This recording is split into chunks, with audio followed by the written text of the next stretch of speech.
Affaire Cabana Beach. Parole en bouche pachage, mes amis. En nous juger 6 pièces. Il faut savoir que depuis 2016, monsieur Nicolas Semar a obtenu une autorisation temporaire du domaine public. Qu'est-ce que ça veut dire? Ça veut dire qu'il a eu une autorisation.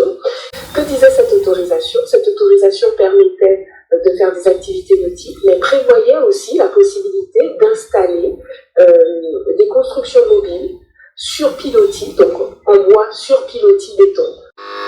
C'est faux. L'autorisation ne prévoit aucune construction. Elle prévoit des locaux mobiles, sans précision de leur nature, et son matériel sur l'aire de jeu situé sur la plage du Souffleur, en vue d'exercer son activité nautique de loisirs et de détente. Le bonhomme qui est sur la plage a été mis là où il est, avec l'ancienne municipalité dont je faisais partie, et responsable des affaires économiques. Je suis l'une des personnes ayant fait en sorte qu'il soit là avec l'ancien maire de Port-Louis. Nous étions deux dans ce conseil municipal à se battre pour que le bonhomme soit là. D'accord, monsieur Michel Tola. Mais pourquoi n'y a-t-il ni courrier, ni compte-rendu de réunion, ni délibération du fameux conseil municipal, ni permis de construire? Rien. En 2017, il n'y a aucune trace officielle de votre soutien au projet de construction d'un restaurant. Cette précision a ensuite été apportée par le maire lui-même, qui avait fait une attestation disant bien que cette autorisation d'occupation du domaine public permettait ce type de construction. Donc en septembre 2020, alors qu'il n'est plus maire, Victor Artin signe une attestation pour dire qu'il avait autorisé la construction de locaux en bois sur plot de béton et de carambé, bref, du Cabana. Mais alors, pourquoi n'a-t-il pas pris de délibération en conseil municipal? Pourquoi M. Toula n'a-t-il pas signé un permis de construire pour Nicolas Semar? Pourquoi? Le projet déposé en mairie par Nicolas Semar concerne une base de loisirs, comme écrit sur l'autorisation temporaire signée par l'ancien maire Artin. Sur son projet, Nicolas Semar liste les activités de sa base de loisirs. Aucune trace de restaurant. Le 17 novembre 2015, Nicolas Semar écrit au maire Victor Artin.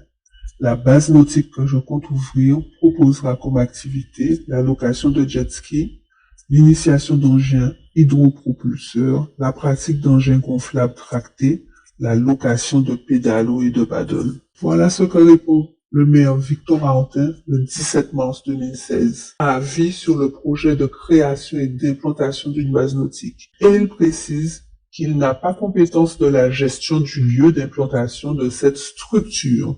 Il ne peut donc pas délivrer d'autorisation d'occupation temporaire. Ce que vous devez savoir, le littoral n'appartient pas aux communes, vous le savez très bien. Et donc, nous nous sommes dit, c'est notre territoire, nous avons le droit de faire ce qu'on veut, dès lors que, effectivement, on sait faire respecter les choses.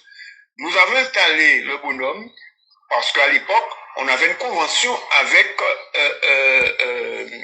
l'État, l'ADIAL. Il se trouve que la convention a pris fin en 2017.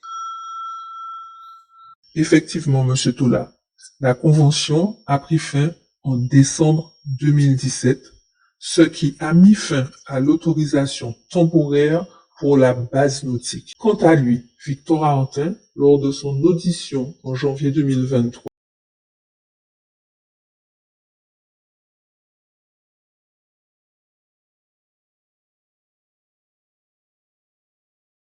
avant le changement de municipalité, le programme Océan de l'époque n'avait jamais abouti. Il y a eu ce qu'on appelle le projet Océan.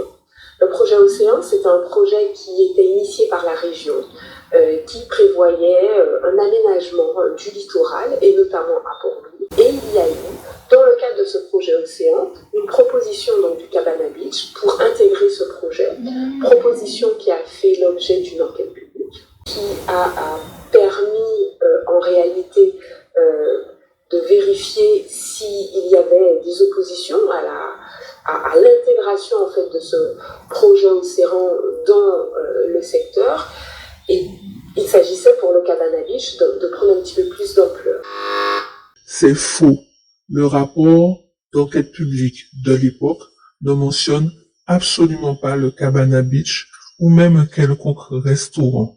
Dans ses conclusions, le commissaire enquêteur au point 3 dit que les activités existantes de boules, de belote ou sportives qui créent du lien tant pour la population que pour les visiteurs seront conservées, mais aussi organisées et structurées. Un projet qui est validé. Donc, certes, dans ces projets-là, ça a passé, ni en première étape, ni en deuxième étape, ni en troisième étape, et ça t'inscrit à dans un quatrième projet océan. Si ce cas dans les sites à la région, mais ça me fait jusqu'à maintenant, dossier-là, ça enlève site à la région et à dans le projet à zone-là, ça, il prévoit que le Cabana Beach reste là, il est là. C'est-à-dire que peu importe, il va parler des zones, il va mettre des zones pour placer mon palier, etc. Peu importe, il prévoit que Cabana Beach reste à dans position à Yola. C'est encore une fois faux.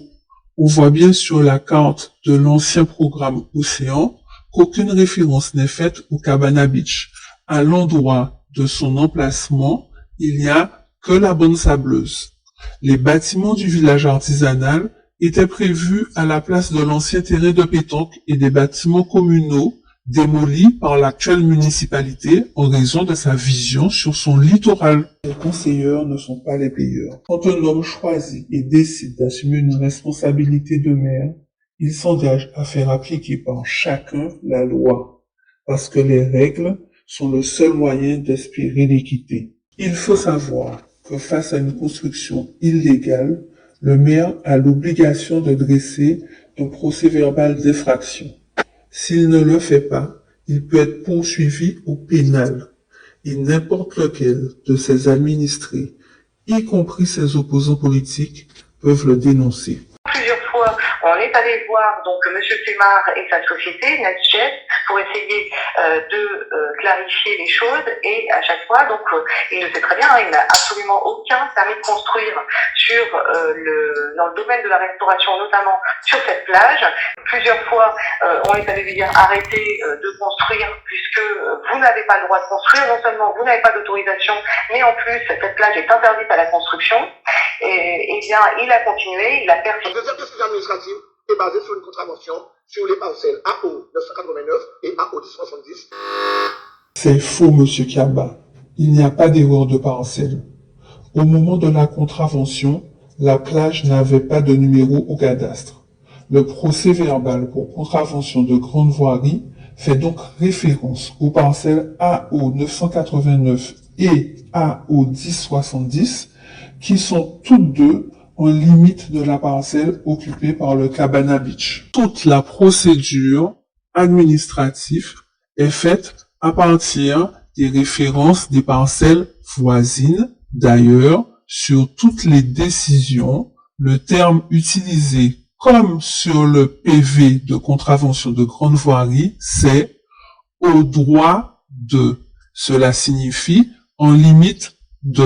Le mardi 20 juillet 2021 à 10h30, je me suis présenté à Porny sur la plage de Souffleur au droit des parcelles. Écoutez ces parcelles-là, AO 1070 et AO 989. Compte tenu de la lecture faite par M. Kiaba de la contravention de grande voirie et compte tenu de la signification en français de « au droit de », on peut en conclure que ni les fonctionnaires de l'ADEAL, ni les juges au cours de la procédure ne se sont trompés.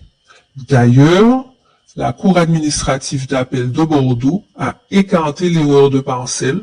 Son arrêt définitif du 4 juillet 2024 a confirmé les premières décisions du tribunal administratif. Et par la suite, le Conseil d'État n'a pas jugé utile de réexaminer ces questions. Donc, quand M. Semar a eu cette condamnation pour lui disant qu'il y avait des constructions illégales et lui disant aussi qu'il fallait donc détruire ces constructions illégales, donc détruire et démolir les constructions qui ont été érigées de 2018 à 2023. Certes, il a fait appel de cette décision, contrairement à ce que le sous-préfet a dit sur les médias. Il a fait appel de cette décision, alors même que pour justifier la démolition, le sous-préfet disait que tous les recours, toutes les voies de recours avaient été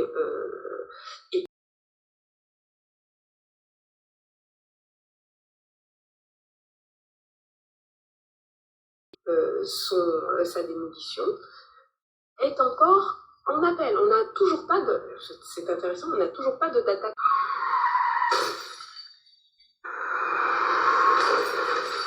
Alors, il y a deux décisions différentes, deux décisions de justice différentes. D'abord, la décision du tribunal administratif qui concernait l'occupation illégale du domaine public maritime de l'État. Elle a été jugée en appel et est même allée jusqu'au Conseil d'État. La remise à l'identique, c'est-à-dire avant toute occupation illégale, donc avant 2017, du site occupé s'imposait. Ensuite, il y a une décision du tribunal correctionnel qui concernait la construction sans permis de construire. Cette décision a été rendue exécutoire depuis le jugement, depuis le jour du jugement, et donc, même si il y a un appel en cours.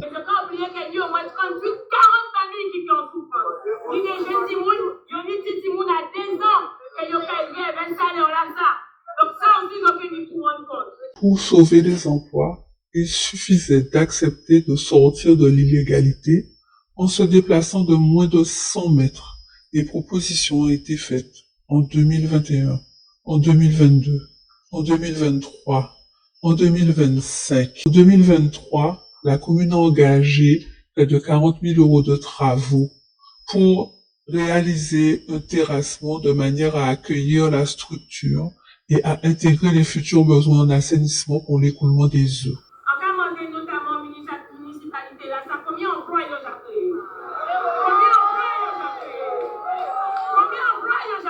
Vous vous trompez, Madame Gelabal, car l'action de la municipalité a un impact très positif sur l'ensemble de l'économie port-louisienne, ne serait-ce que par la résorption de déficits abyssal hérités de l'ancienne équipe.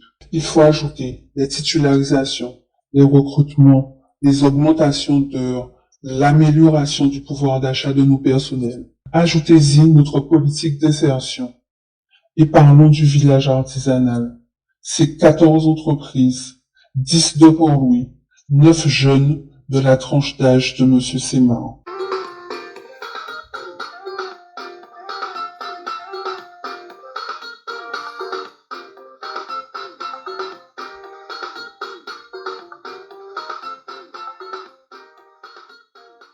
La commune de Port-Louis ne se limite pas à un environnement remarquable, précieux, fragile.